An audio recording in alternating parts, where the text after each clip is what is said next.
আসসালামু আলাইকুম। আজকে আমি কয়েক প্রকারের ভর্তা করব। প্রথমত হচ্ছে চিংড়ির ভর্তা করব। চিংড়ির ভর্তার জন্য নিয়েছি নাগামরিচ। নাগামরিচগুলো হচ্ছে আমার বড় জায়ের ছাদের উপর থেকে আনা হয়েছিল। চিংড়ির খোসা ছাড়িয়ে নিয়েছি, রসুন ছিলে নিয়েছি, রসুনের কোয়া আর হচ্ছে পেঁয়াজ দিয়েছি। এখন নাগামরিচ দুইটা সহ, এখানে কোনো তেল দিইনি, এমনিই হচ্ছে টেলে নিচ্ছি চিংড়ি সহ।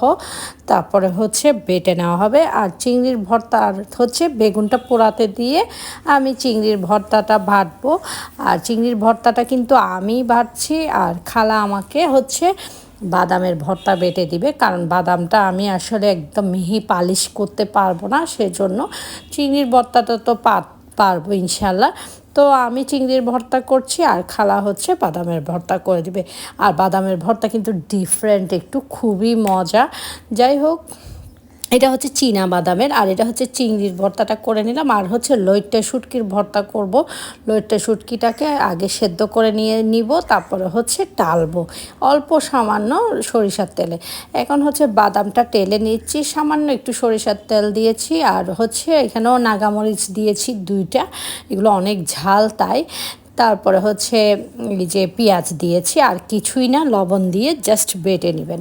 এটা খালা বেটে দিচ্ছে একদম। আর অপর পাশে হচ্ছে লইট্টা শুটকিটাকে আমি পানি দিয়ে সেদ্ধ করে একদম পানি শুকিয়ে ফেলেছি। এখন হচ্ছে এটাতে নাগামরিচ দিইনি, এখানে হচ্ছে কাঁচামরিচ দিয়েছি, কারণ সবগুলো নাগামরিচ দিয়ে করলে যদি বেশি ঝাল হয়ে যায় খেতে না পারি, তাই একটু আবার সমস্যা। এখানে কাঁচামরিচ দিয়েছি শুধু 4টা। আর খালা হচ্ছে বাদামের ভর্তা বাটার পরে আমি হচ্ছে লইট্টা শুটকিটা বেটে নিয়েছি। এখন একটু সরিষার তেল দিয়ে দিব এটাতে। লইট্টা শুটকিতে একটু সরিষার তেল দিলে ভালোই লাগবে।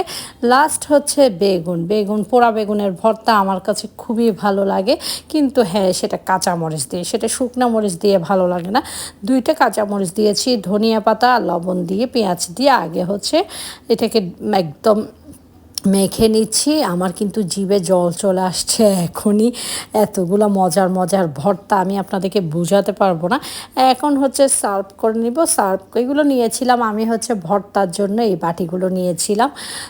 তো আমি আরও 3টা যদি ভর্তা বানাতাম তাহলে আমার বাটিগুলো সব একদম সুন্দর মতো হতো আর কি। তো তারপরে হচ্ছে এখন বাদামের ভর্তা, শুটকির ভর্তা, লইট্টা শুটকি, তারপরে হচ্ছে আপনার চিংড়ি মাছের ভর্তা।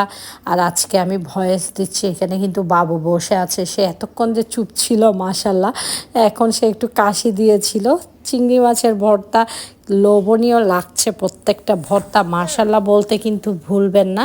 তো দেখতেই পাচ্ছেন ভর্তাগুলো কতটা সুন্দর লাগছে, আর মজা হবে আলহামদুলিল্লাহ, বোঝাই যাচ্ছে। তো আজকে আলু ভর্তা টমেটোর ভর্তা করিনি, কারণ সবসময় তো করি। এই তো, ভালো লাগলে অবশ্যই শেয়ার করে দিবেন। আসসালাম।